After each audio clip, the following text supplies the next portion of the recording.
Welcome back, race fans. This is the Crank Brothers Race Review series where myself and some selected co-hosts will break down each and every World Cup DH race this season.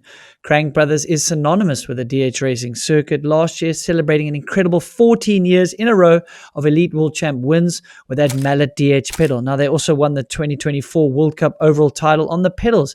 And it's not just pedals. Crank Brothers has been adding to their product offering over the last few years.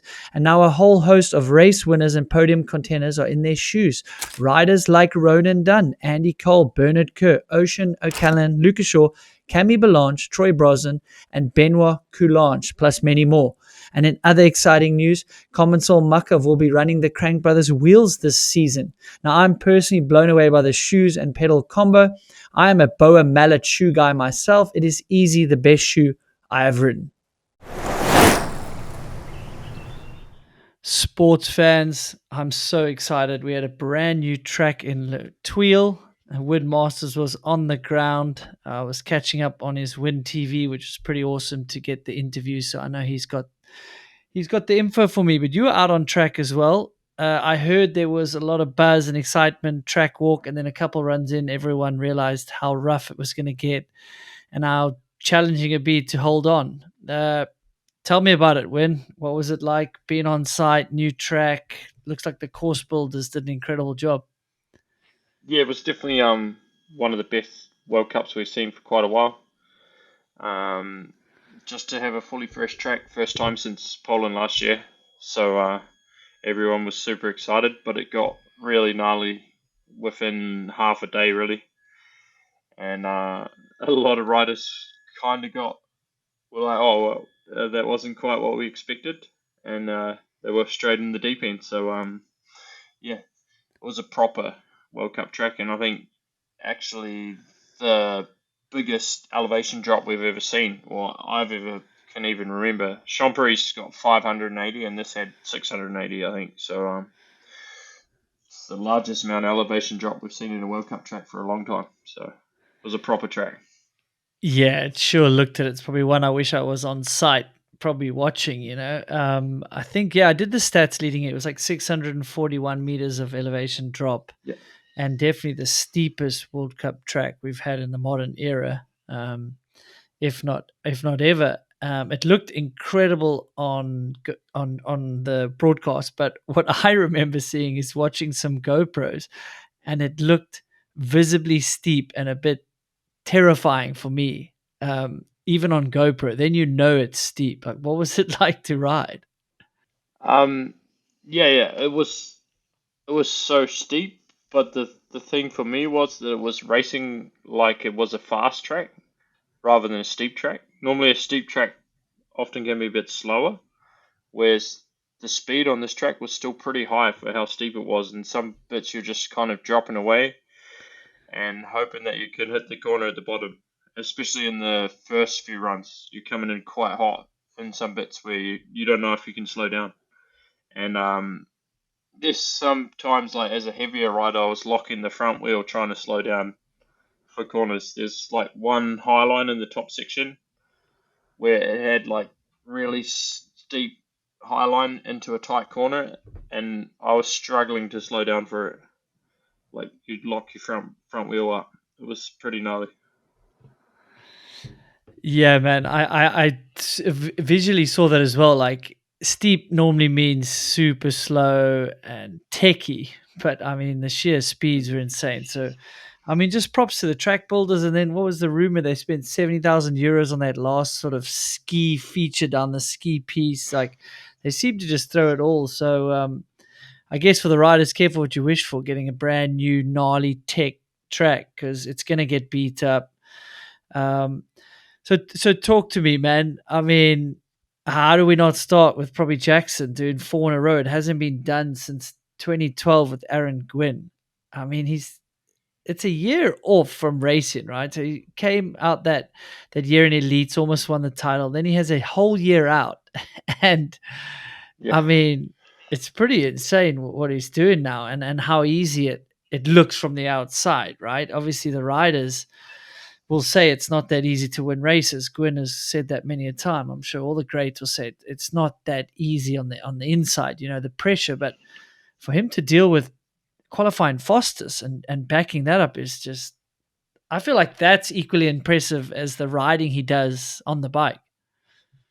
Yeah, I think the last two, or the two before the last one, he hasn't qualified fastest, so it was quite interesting to see. And then on the time training day, I think and the practice day, he had quite a tough day. So it was unreal that he could turn that tough day around and then qualify faster straight away the next day. I think he was quite far back in the time training. I was like, oh, wow, he's maybe not feeling it. And then the next day he goes and qualifies fastest and just does what he's been doing the last few races. I was like, well, it kind of serves me right for doubting him slightly. But then I spoke to his parents, his dad, Ron, and they said he was actually doubting himself a bit as well after that first practice day. And he had to sit down and kind of really work out what was going on, and then came into the next day and qualifies fastest and back to normality. So he's just a freak. The way he rode as well, like he made the roughest track look like a pump track, you know? He's just doing gaps everywhere, and gaps that people were not doing. It was mental. Dude, the gaps are insane. Like Cathro obviously marked that one near the bottom where he gapped off that rock, and then they go and show how steep that rock is. It looks like a curb. Yeah. And that gap made a difference for sure. And to do that late in the round race as well is impressive on those little arms that he has.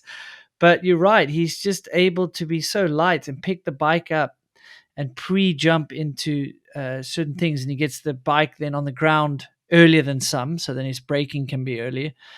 But, at the end of the day, like Loris Vergier, could you argue had some of the worst conditions with the rain on his goggles? Like Loic did say he was glad there was a break in racing. Like the delays were also something to deal with I think mentally. But I mean, I think Loris it might have wasn't. had the worst conditions, like visually on the top 40 seconds. You could argue. Yeah, maybe the worst of the guys that finished up there.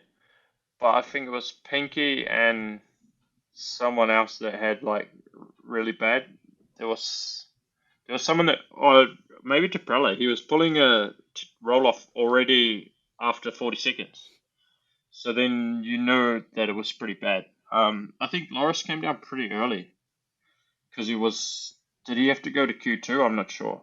Who, Loris? Yeah.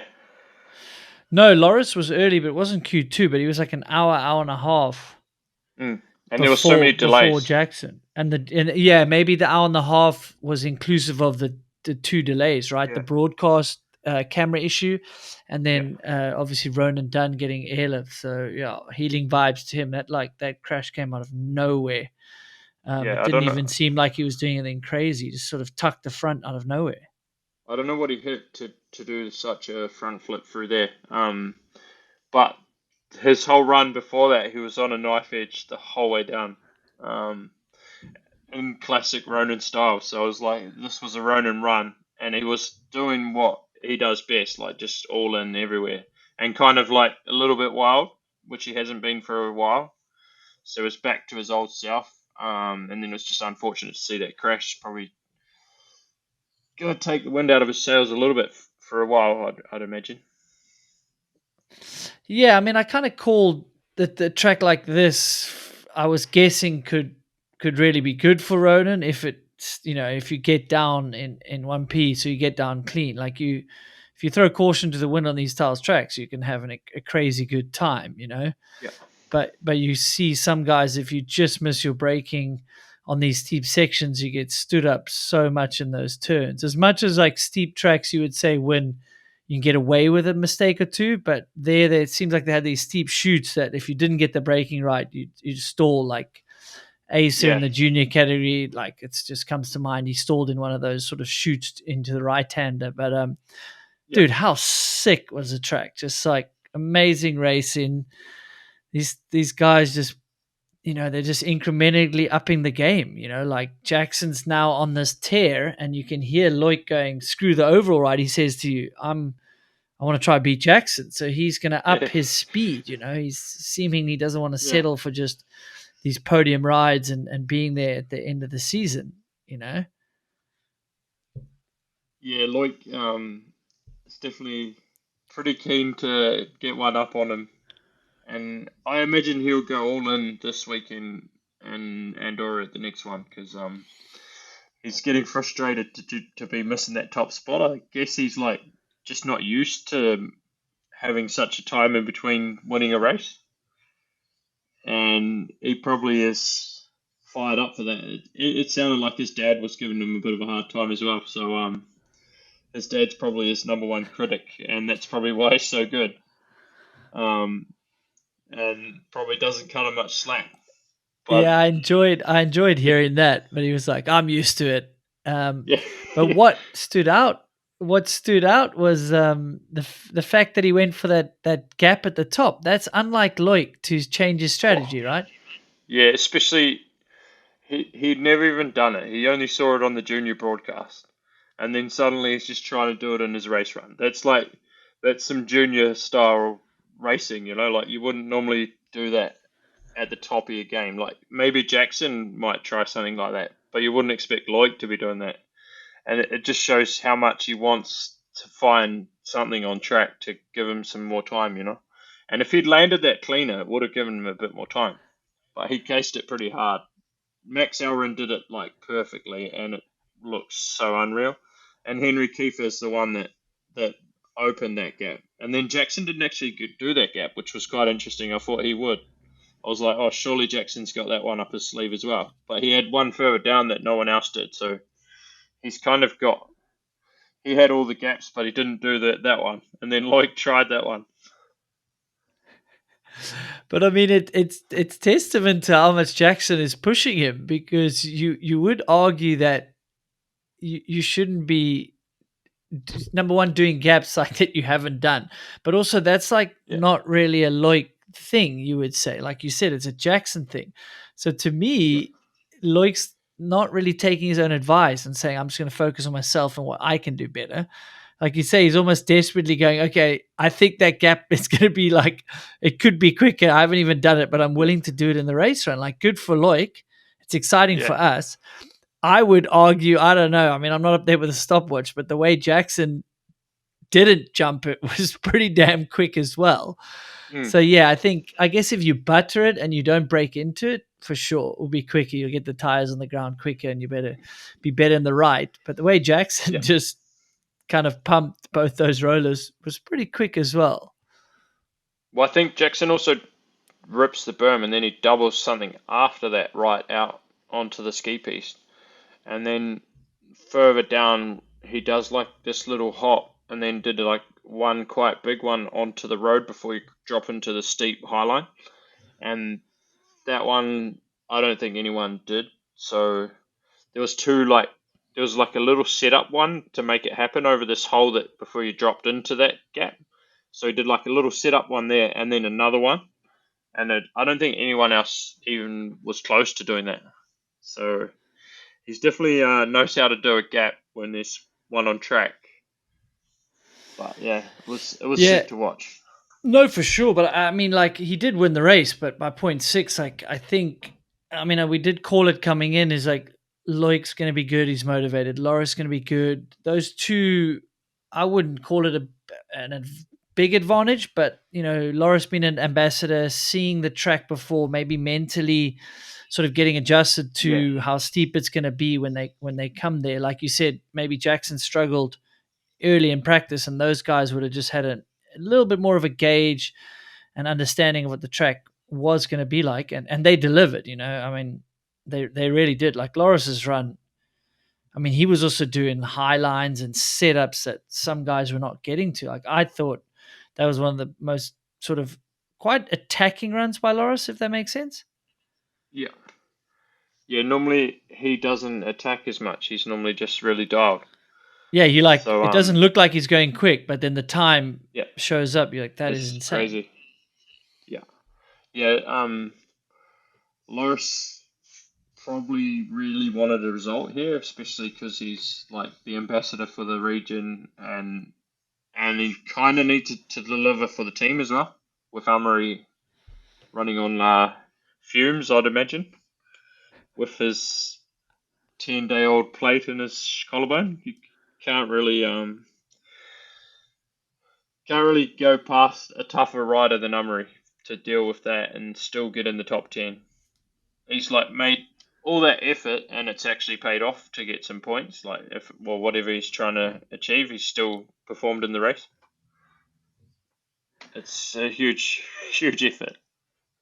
Dude, it's insane. He could have got to the race, done practice, had an interview with you, got a bunch of media, and everyone will say you're a hero. It's 8 days post-surgery.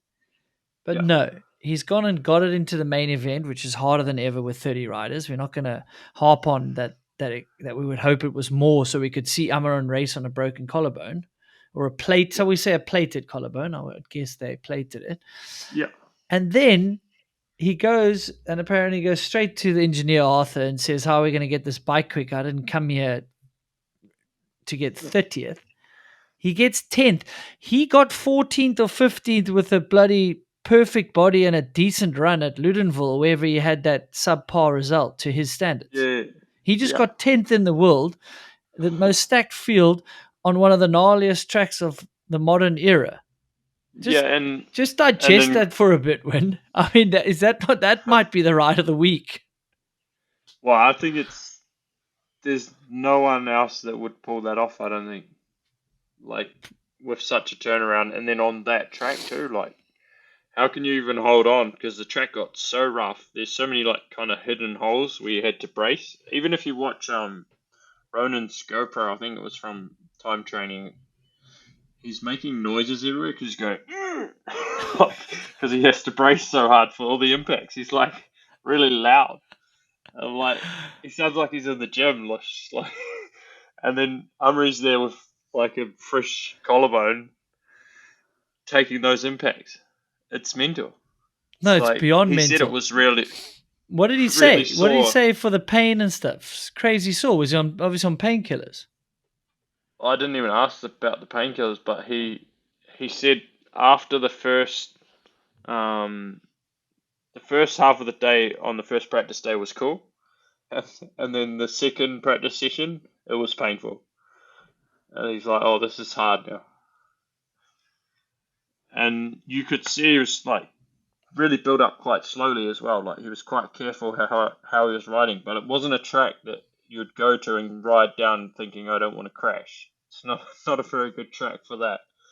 So he literally like had the hardest track to probably ride with half strength on one side. Probably you'd definitely feel it. I would hope you feel it. I mean, I know he's Amaury Pierron. He's this hero for doing that. But I mean, I guess the adrenaline takes over. We've probably, you and I have raced on, I don't know, I've broken fingers and separated shoulders and stuff. And once the adrenaline sets in for your race run, I think that's the easier part, but it's getting up to speed for your race run and getting through all the practice. Oh, and you had to go through Q2 as well, obviously, because he got 10th in Q2. So you had to do it the hard way as well. You had to go up again. So, no, man, we could speak the whole podcast on how heroic that effort is. I know I was going to text him, but I know Steve Pete had a quick turnaround on a collarbone that he got plated before, whatever the surgery was back then. So I know he's done it. Nico Milady said there was like a motocrosser that's done a sort of plated on a Monday and raced on Saturday. But if it's supercross, honestly, that's easier than downhill. Like those, like you said, those harsh hits and sharp bumps, like horrible. Yeah, and you ride a motorcycle more with your legs than your arms, whereas a mountain bike, and especially Amaury's style, is very forward and all the pressure on your shoulders. So yeah, it was mental.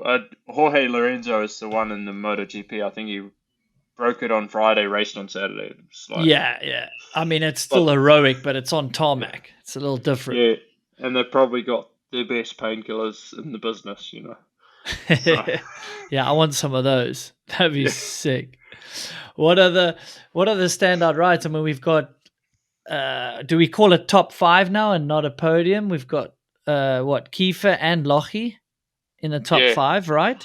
I mean that's a proper backup your podium from Leogang. for Kiefer. I know he was fastest in time training, Yeah, so clearly something about the track and his commitment was helpful. Dylan Maples as well. I mean, there's some really amazing standout rides, but yeah, I'd say, those three for yeah, sure. those three, Yeah, on Maes as well. But like Lockie, am I out of left field to say I wouldn't have expected him to do that well on that track? And I'm not taking away anything from him. Like to me, like a more carrying your speed track and that BMX background. Like he's a yeah. gifted rider, but I don't know if I would always say, oh, the steep track, Lochie's going to get on the podium as well. Well, I think like his local riding spot in Rotorua, like the Redwoods Forest, you have a bit of a mix of stuff. So you do have some really steep stuff as well, Okay. um, and quite loamy sort of soil, so similar. Um, and I don't know. I think he was pretty frustrated after the last race. I think he missed out on even going through Q2. He crashed in both last race. So then he went up in Q1, crashed again. He's like, oh no, what have I done? So then Q2 he had to ride super tight. He was like stressing. He's like, don't crash, don't crash. Goes through seventh. He's like, yes, we're through the final. And it hadn't been a really good practice day either. So he was like kind of doubting a bit. But then I was like, well, you've only got to deliver one run, and then it changed the whole weekend, And he did that. So he delivered the run that made his average weekend become pretty good. And that's just Lockie. Pretty much that's his level. I think that's where he should be. But it's just he's finding his feet how to do that every race, and then also probably like he's gone from being an underdog to now in a big team where he's the rider that has to deliver the results. And I think that takes a little bit of adapting to, as you probably would know.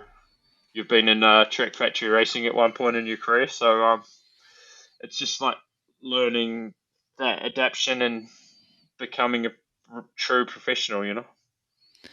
Yeah, and I mean there is that expectation from a team, but it seems like he's had more niggles and crashes and kind of like Mm. riding banged up as well. Like Yeah, you could argue it's the expectations that as it like carries a bit of weight and you try a bit hard in practice. But I also just think it can be racing incidents and a weird season, to like he hasn't got yeah, the results he expects from himself and we know he can get. But someone that is delivering, I mean, Henry Kiefer, I mean, obviously, if you oh, in that circle, you would see that potential. But it's yeah, really cool to see like another name up there, like third in Leogang, yeah. top five now, old school podium.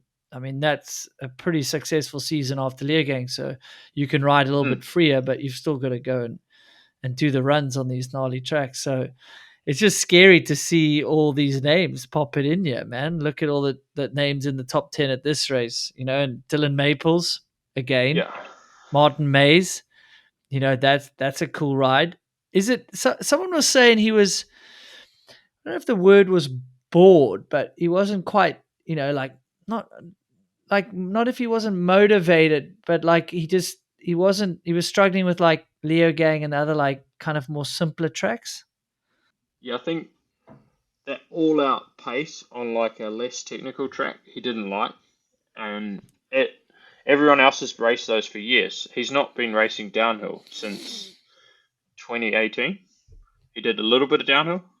So he's not been like full time at downhill. He did more downhill then than he has done since. So he hasn't done enough downhill to really be on that level on those fast tracks, I think. And then this track was a bit more technical. So from first run, he was loving it because he gets up to speed fast from Enduro. And he had that early pace, so was pretty happy on this track, I think. And then that went straight through to Q1 and fifth, which is amazing. And then finished seventh. It's a pretty good weekend. Yeah, no, that makes sense. I would say that also, like that sheer speed and commitment on and to be up to pace with some of the guys that have done Leogang for so long. Yeah, that makes sense, and that maybe isn't as exciting for him. He wants like a challenge, and he's so used to that with enduro, and Yeah, obviously like those race delays at the top will be fine. Like enduro, you're always like sitting at the top getting delayed, or like you go from like just chilling talking to your Yeah. mates to like dropping in, so that definitely wouldn't have phased him, dude. What about Munoz? You know probably more about Oh him yeah. than I would at all, but I mean that's an incredible story in its own right. Yeah, he's definitely an exciting rider. One for Munoz, Colombian kid. He's pretty young, I think. I think he's 22 maybe. And he's a product of the urban downhill series, the Red Bull Cerro Bajo series, and pretty much just came into that pretty young on a sketchy like specialized status, like the stock Model One. This is the first time I saw him. Was in Bogota. They had a race there on a super rough track. He was on like the budget specialized status, and he finished second in the wet to Marcelo won it, I think. And I was like, wow, this kid's good. Like, he's going to go somewhere. And now it's finally starting to click. He's got into the team, and now he's done two back-to-back finals, which is unreal. And I heard even in Valdesol, I don't know if it's rumors or what, but that he was at the top of the hill and he was in tears because this was his dream to be in the final of a World Cup in a big team, and he made it like his dream from Colombia. He's come from like not much in Medellin, like very little support. There's only a few guys that have helped him to get to where he is, and then he's made it to be in a team and made a final, and he was crying before the race. So it's like, wow, that means a lot, And this guy's like wears his heart on his sleeve, and he's all in on it. And then he finished 11th this week, but he wasn't happy with that. He was like, I need more than that. And he won the Q2, which was an impressive ride. I think after winning the Q2, he wanted to do like that similar sort of ride in the final, but 11th is still amazing. And I think he's got a lot of potential, and he probably can win a race if he rides to that potential. He has some insane pace in practice. Sometimes, like he'll ride in the final session. He rode the section in front of me faster than anyone, like hands down. He does that quite often. He just hasn't done it in the whole run yet. But it's great to see like a underdog guy from Colombia with like a tough story to get to the top doing this sort of thing, and that was epic to see. So it's cool that the Intense team picked him up as well. Shout out to them. Yeah, it is really cool, like for someone to kind of make a bit of a name for themselves in street racing. It's a far stretch from World Cup downhill, especially the steepest track that we've had in the modern era that we spoke, and long too. 330 Yeah, is, I guess, coined as long these days.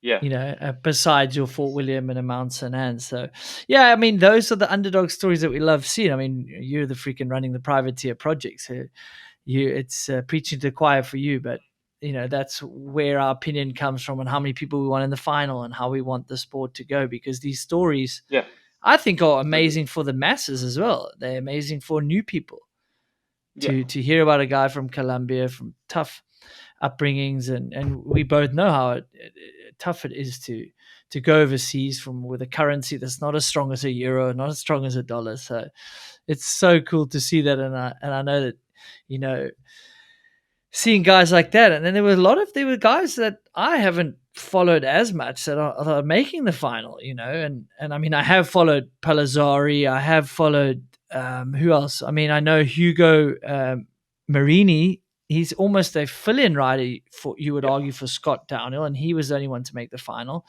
So it's all these cool yeah. stories, man. I mean, that makes the racing, I think. You're kind of gonna know the top five guys, and then who else is sneaking in there? Yeah, there's Stefano Introzzi, another Italian. The Yeah. guy last year that had the crazy crash in Leger when we did the race review for Leger. He cut his wrist open and then still raced. I think he's made 3 or 4 finals already this year, so like he's nearly in all of them. And he's on like, I think he still works at a bike shop, so it's like someone needs to pick him up because he's so consistent and he's getting in all the finals. And then, yeah, all of the Rogue Racing team. They've gone through Q1 at nearly every race. So there's 3 riders. They run on like $100,000 budget, I think, something like that. It's less than most of the top riders' salaries, the whole team, and then they've got all their riders through every Q1 nearly, which is mental. Like, they're doing a good job for a little team. Yeah, I mean that I don't know if they've all gone through Q1, but they've made a lot of finals. But Yeah, De Prelle is one of the 3 riders I think that has gone through Q1 at every round. yeah. I So think it was DePrella, Ryan Pinkerton, and and Loic. yeah, that's only Yeah. 3. No, it's Yeah, it's it's it's really cool. Another thing you wouldn't have bet on, and there's nothing against Aprilla, you just know he's a little bit more ragged edge, right? You would think, okay, yeah, maybe he has a crash and then he has to go to Q2. But yeah, I wouldn't have put money on Danny Hart and Reese Wilson, this being the first time they're in the final. That's yeah. not something you would have bet on. I Like think what? what Like how unique yeah, and weird is downhill when that can happen? I think Danny maybe did Poland and Oh, true. yeah, Why am maybe he I? did, Did I miss Poland? but he did 1 or 2 prior, but Reese hasn't done Oh, it was any. Reese's first one, hey? Yeah, and then Reese rode flats, and Sorry, Danny, I yeah, forgot about that. There was 1 or 2 in the finals, but it's not the season yeah. we would have expected from him for sure. No, it's mad. Like, those are 2 guys that coming in, you would be like, oh, they should be in every final, and then it just shows the way the sport's changed a bit with the new format, and then you have to be 100%. You can't be second guessing anything. And then Reese is trying to get used to a new bike. Danny's trying to get used to a new bike. It's not really the time to set up your bike at the races. You don't have the time, but you also need those races to actually get the bike set up for racing, because you can go to whatever test track anywhere. It's never the same. It's like you can ride as much as you want on any other downhill track, but it's never like it will be at Litwell in the last weekend, you know? So I think, yeah. Yeah. Yeah, and gone are the days where getting on a new team meant you rode more downhill because you had this bike to get used to. So it was almost like this really big advantage. I remember from back in the day, like, Mm, a changing team was like going on a holiday, new yeah. energized motivation to ride downhill way more in the off season. But we'll speak about it time and time again. The sport's just elevating every round, every year, and gone are those days that bike time is all you need. You need correct setup. Yeah. You need timed runs. You need to ride on Yeah. these tracks that mimic downhill tracks. Like Gwyn got caught out that one off season. When the sport sort of Yeah. moved on and he did his prep in California, and he doesn't do that anymore. So No. yeah, it's super interesting like that. Well, shout Did out to Gwyn as well for going through the final in yeah, Q1, I think. Yeah. yeah, yeah, and I mean his quali run was pretty good splits, and I think Yeah. he's not firing on all cylinders in terms of like the race run he wants. I think Yeah. and I think we can all see there's like little mistakes creeping in here and there, but to kind of dip your toe in and out and to keep the pace, I think is great. Yeah. I don't know how you can dip your toe in and out and still make it through. It's pretty mad because the level is crazy when you see guys like Reese. They haven't made any finals, and he makes his first final here. He rode flats as well, which was quite crazy. To swap to flats. Probably the first flat pedal rider to qualify all year, and definitely maybe even last year as well. Like, who's been only Connor Ferrin, I think.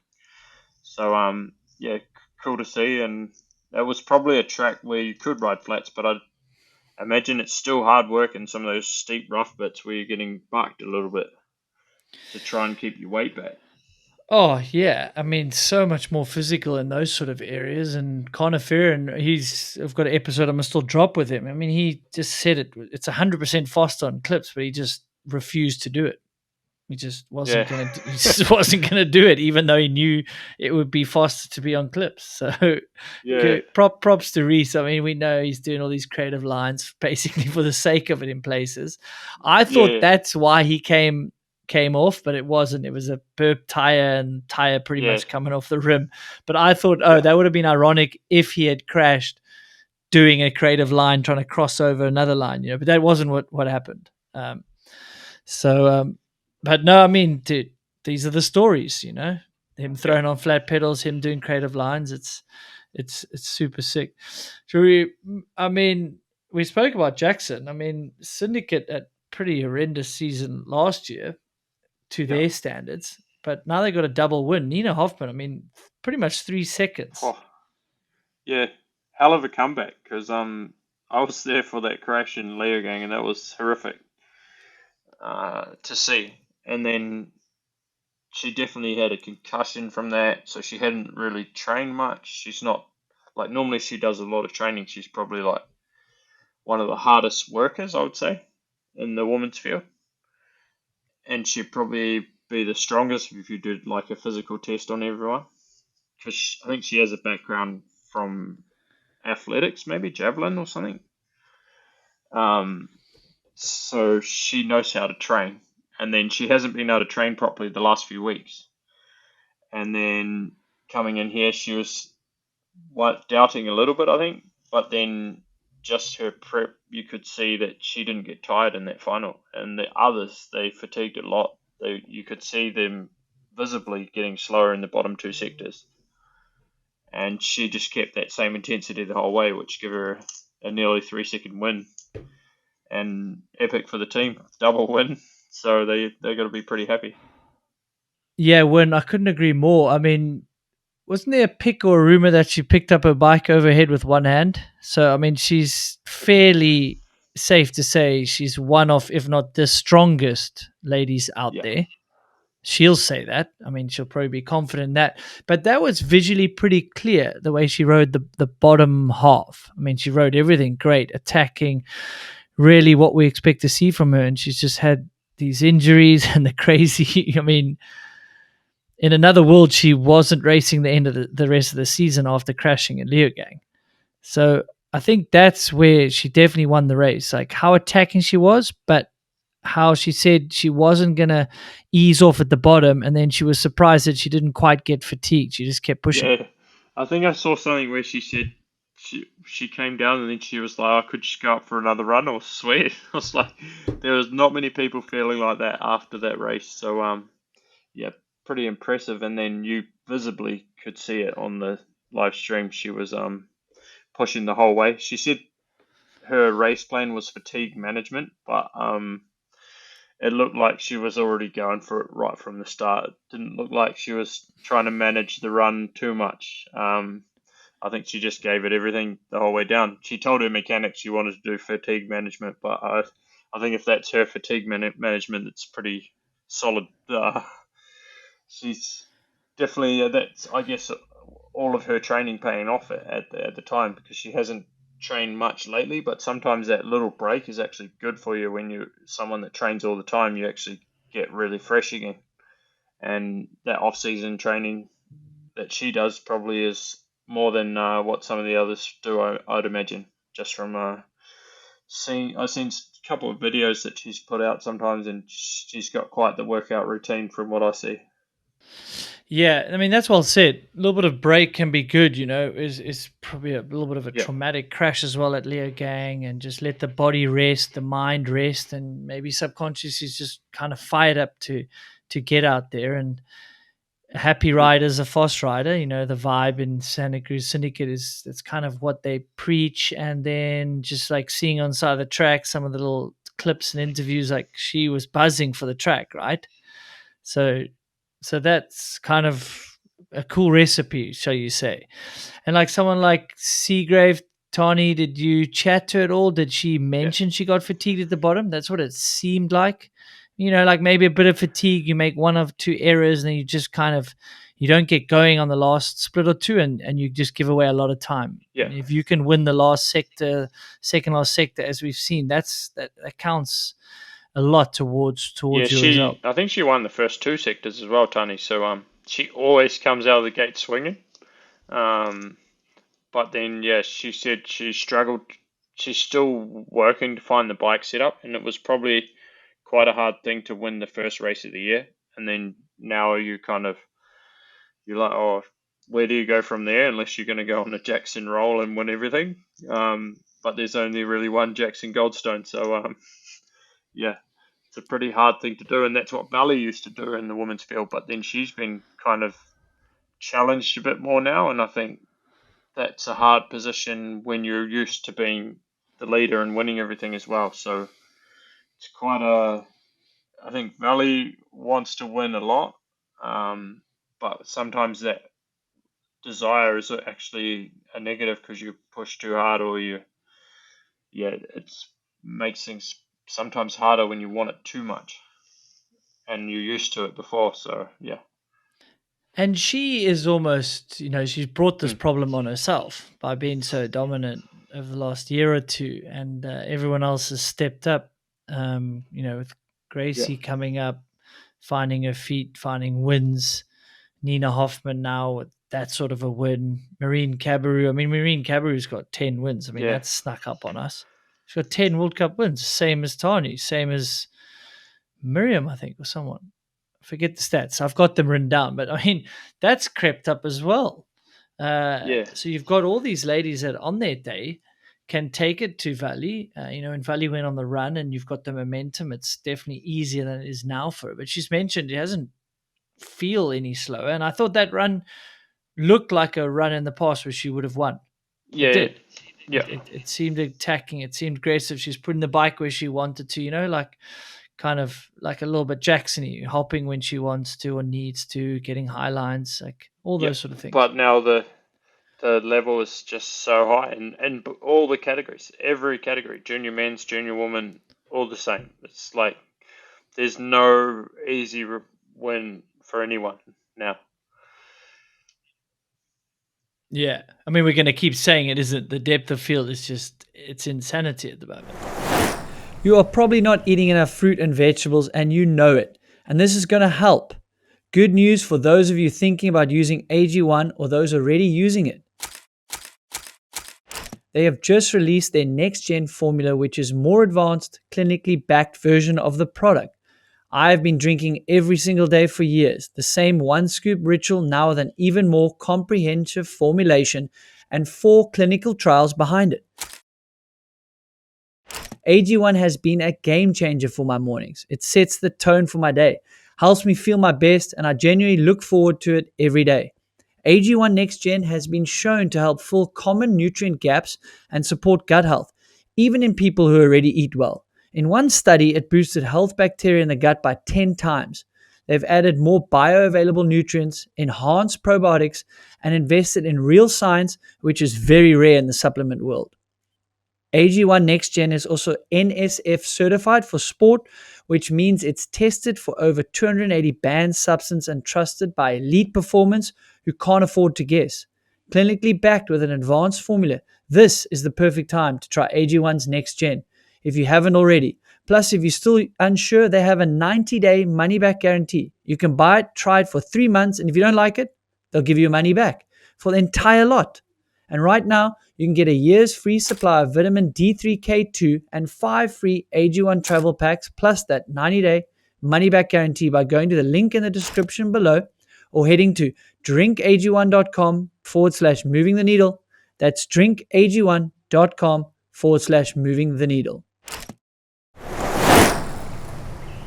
What did you make of Gracey Hemstreet? Is that a tough one when you qualify fast to back it up? She just seemed a bit despondent with her run when you chatted to her. Yeah.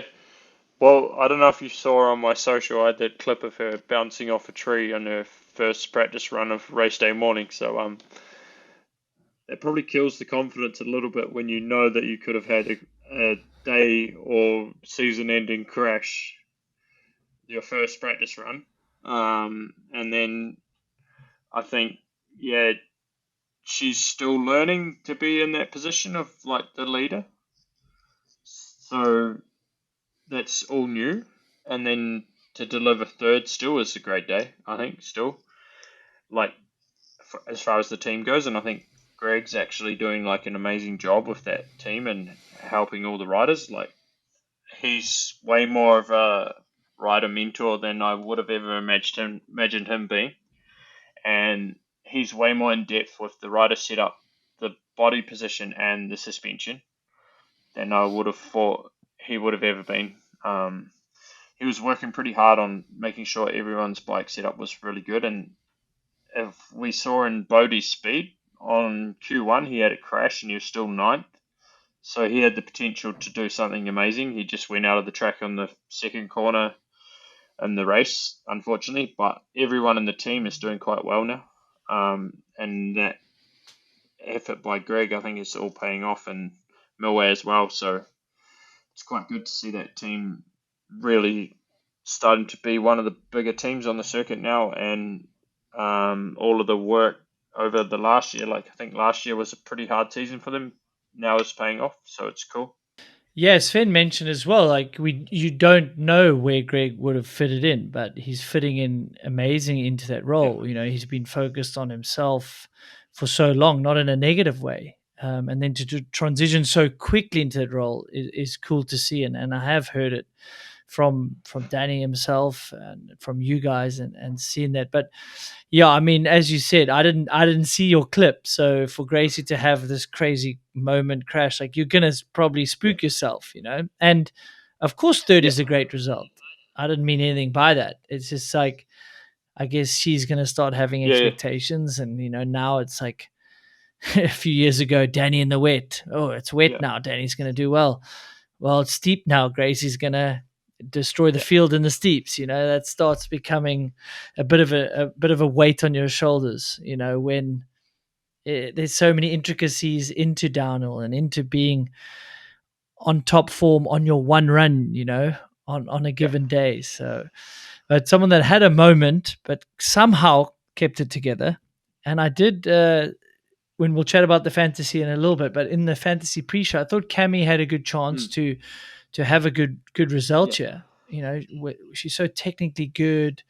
She's kind of easing into the season, and when it gets steep, she's great. And she was riding at yeah, that level, right? It just seemed like the yeah. old Cammy. She was back to herself, and she knew that she could probably win on this track. So she was spewing with the race run full of little mistakes that she had, and even though she finished fifth, I think it was fifth. She was pretty upset with that and really wanted more. So you could see that she's getting back to her old self, and she knew that this track she had a chance to win. So I think that's why she was really kicking herself. Um, but yeah, she was doing some sections amazingly well. She just had a bunch of mistakes. The one at the top where she was in and out of the rut was pretty sketchy. It's lucky to hold on to that. And then that doesn't set the tone for your run again. Like if you start your run like that, it's quite scary, and you, it's hard to get straight back in the zone if you have a big moment like that.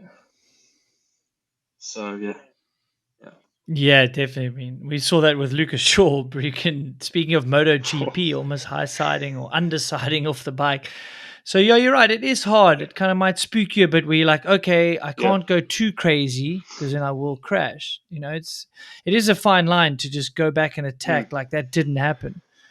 It seems at the moment yeah, Jackson Goldstone does that at times, or you'd argue it seems like he puts any sort of mistake behind him or any sort of misstep. But yeah, it yeah, was awesome to see. And Phoebe Gale had a good showing. I think that's great. yeah, She's got so much potential and just blew it as well in seventh. yeah, So there's no point harping on how stacked the field is, but it's nice to see the ladies get those yeah. results that we know they have the potential of. The other thing I'll touch on is the junior times were mental from the junior men, like Till, Yes. Elrin, and Asa.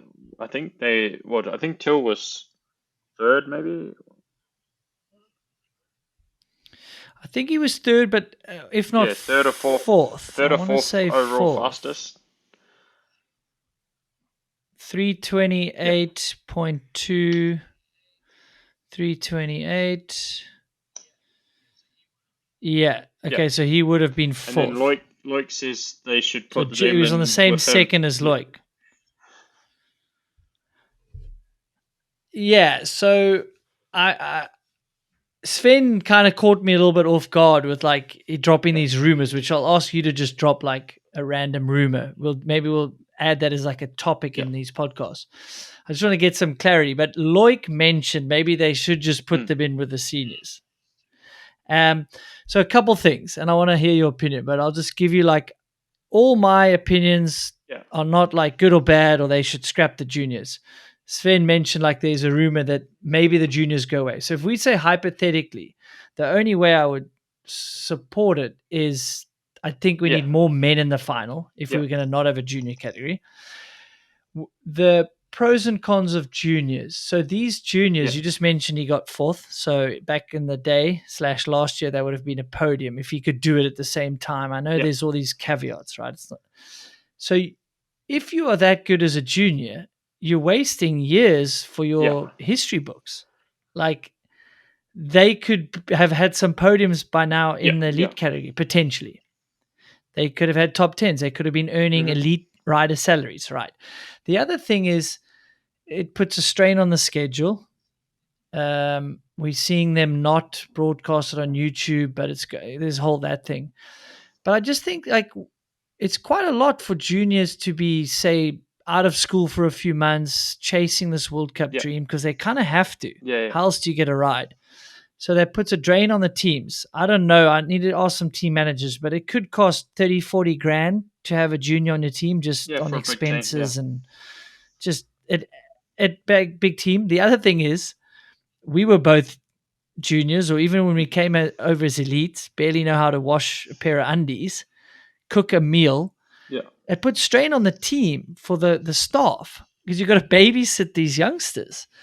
Then you've got other youngsters coming over and, the pressure to perform, and you maybe have a crash when you're a bit young. You're a little wet behind the ears. You're charging a little hard. You're lying in hospital, on the other side of the world. So all these things that I'm just struggling with that category, I guess. Yeah. It's just my opinion. People are going to hate me. I support. Yeah. It's exciting, but you're watching 5 or 6 crazy fast juniors swap out on the podium, right? And you got these other guys that are like that guy you had in the Wyn TV. He's not going to go to Andorra. He's going to go home and work Yeah. to earn money, to come back to do some more World Cups because he wants to chase that dream. Because if you don't do that, you fall behind and you maybe will never make it in a career. And everyone develops a little later as well. So my buddy Miles from Bike Network at home mentioned, and Vital has a similar opinion, like, do we do a U21 category? Do we do a U23 category where you can develop riders, you can spot talent, but you don't have to force them out of school when they're super young? So, like I said, I've been thinking about it a little bit, and there's pros and cons to it all. It's just my take. Call me old school, but keep the kids in school. If they're that good, and everyone says, oh, but there's a support class in motocross. Yeah, but that's pro. You can earn a salary. If you're that good, you're going to make it in the support class. So, yeah, I don't know where you're at with it. I agree that they should be finishing school first. If you can't write a good caption on Instagram, your pro career is not going to be that good these days anyway. So you should at least be to that level.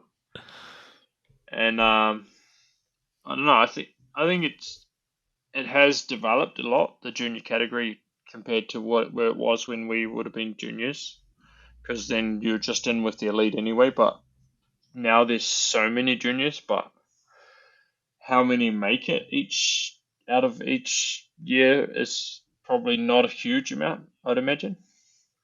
But they still get a shot at it for a while after, I think. Like if you're quite a good junior, maybe not winning, you're still going to probably get a shot on a team for your first 2 elite years.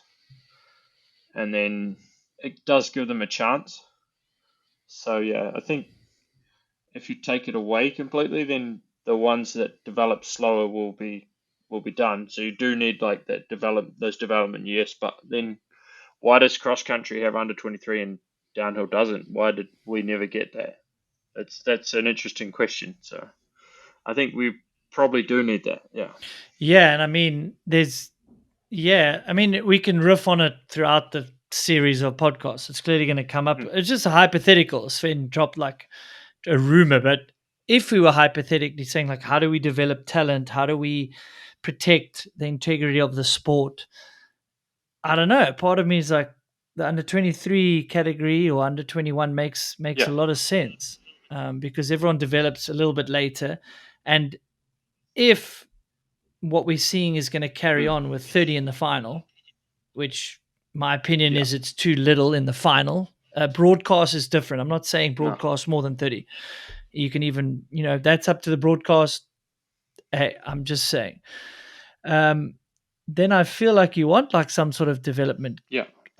class, and I don't want to like split it. I know, Whiteley had some of these ideas probably earlier than us now. It's like maybe we do need these two classes, the support class and the thing, to develop talent. And then you can scrap the junior category. And then these juniors say, well, what are the juniors going to do? So they're probably going to race their national series. They're going to race continentals. They're going to race world champs. Maybe we have one or two in a year junior category Yeah. at World Cups to look at the talent. You can easily, I mean, we spotted Yeah. talent Yeah. miles away. Did Troy Brosnan? I needed to look at the results. I don't think there was a junior No, category he when didn't Troy was start in younger. junior. No. Yeah. No, he just he got spotted and he went to Crankworks, and then Heimdall put him on the team, and he raced big boy category Same because he with was Lloyd. good enough, So yeah, look, everyone's. I mean, like I'm reading some of the comments, and Yeah. it's just an opinion. I'm definitely not saying I got it Yeah. right. But when you've even got Loic saying, I don't know, let them come race with Yeah. us, like they're clearly Yeah. good enough. I'm really watching them taking notes before my final. Yeah.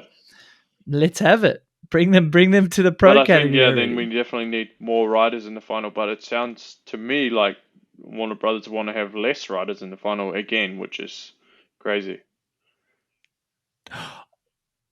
Wow, so Wyn's dropped the rumor of the podcast this week. There's the clickbait. The rumor, Wyn's rumor. Am I allowed to quote you? Not It's really. Wyn's rumor is they might want to have less Sounds riders they in the want. final. Sounds like they No, want I don't less. want to I get you in just watched trouble. a podcast with Josh Carlson and he thinks less is better, and I'm like, there's no way less is better. Clearly, For the broadcast, for the less broadcast, yes, you could but argue like is if better. that's the final number that qualifies. If we go down from 30, there's no way it's better for the sport. It just means that in the end that less people are going to get paid, less teams are going to run well, and it's just going to make it really hard for people, I think. Yeah, I'm trying to figure out, like, we can have opinions. Doesn't mean we're No. crapping on any organization. Like, they're going to do what they're going to do. It's not my job. They run the sport. I'm not in the room. But there is the knock-on effect. Yeah. So, I mean, it's an unfortunate topic that comes up a lot. I just want to understand, like, you're trying to build 10 teams that get the elite status for 2 years or 3 years. Then there's another 5 teams or whatever it is. Like, there's already 30, 40 people you're going to need on factory teams, because you're going to need to build in the fact that there's going to be an injury or two. So you need at least 3 males. You're going to have a lady. You're going to have all these things. Yeah. We'll see how it progresses, but I would hope it doesn't get any less. That's what I would hope as well. If anything, it needs to be more for sure, because so many good riders are missing. Hey, I know. Yeah, I know we're not allowed to compare it to Formula One because I think we both hate that analogy, right? But if you were going to, Formula One's getting another team and another 2 drivers, so they're increasing. Yeah. So why aren't we increasing? Wow, we can only hope, Needles. Yeah. No, we can only hope. We can only have an opinion. And like my dad famously said, or I've said on this podcast, opinions are like arseholes. Yeah. Everyone has one. Yeah. So you've heard mine. I'm open to all debate. I'm not saying I hate juniors. I'm not saying I don't want to develop talent. I'm actually looking out for the youngsters. I want to see them have a flourishing career, and we might lose some of them too early, where they're like, oh, well, we can't get to the juniors, or we have a crash when we're young, and we get burnt out by the time, we could be racing, in our, like the late Yeah, bloomers, the Andy Cole, yeah. the We Benoit want, Coulange, the Amaury Pierron. When did he start winning? yeah, When we he was want to like see more of them. 24? Yeah, Later? yeah. Yeah, fair enough. Wyn Masters, bro, thanks to you for making so much time for the privateers, the pros, and I didn't even say congrats on your deal. Yeah, You launched your new Focus deal a week or two ago or yeah. three, and you've been zooming around on your e-bikes. I see you loving I life. always riding e-bikes, So yeah, stoked to get that new deal done and to join the Focus crew with Ollie and Deeks. It's going to be a good laugh, I can imagine. Yeah. Yeah, dude. No, congrats, man. I think that's so awesome. I know things sort of stopped a little bit sooner than you did hope with GT, and I think all of us have kind of a history with GT if Yeah. you've been racing for long enough. Such a prestigious brand, and yeah, it's tough times in the mountain bike industry for some. So yeah, congrats on that. That's so much, and yeah, thanks for always making the time. And I'm going to see you in Andorra. Yep. And even hopefully after that, I'm going to pop past the UK, see if you're around as well. I'll be around next week. Yeah. So look forward to it. Thanks very much for having me on. Wicked. Right, race fans, from the fantasy guys at the Race Companion to moving the needle on my channel. Peace out until the next one. Hit me with those comments. Be kind. I've also got feelings. Cheers, boys. Thanks very much to Crank Brothers. This was the Crank Brothers Race Review Series. Myself and a selected co-host will break down each and every World Cup this season. Now, Crank Brothers is synonymous with the DH racing circuit. Last year, they celebrated 14 years in a row of Elite World Champs wins in that Mallet DH pedal. They've also won the 2024 World Cup overall title on the pedal. And it's not just pedals. They've been offering to their product offering, and they have a whole host of race winners and podium contenders in their shoes. Riders like Ronan Dunn, Andy Cole, Bernard Kerr, Ocean O'Callaghan, Lucas Shaw, Camille Balanche, and Troy Brosnan, plus Benoit Coulange, just to name a few. Now, in other exciting news, Commensal Makov will be running the Crank Brothers wheels this season. Now, if you know me, I am personally blown away by the shoe and pedal combo. I love them. I picked the Boa Mallet shoe at the moment. It's easy the best shoe I have ridden.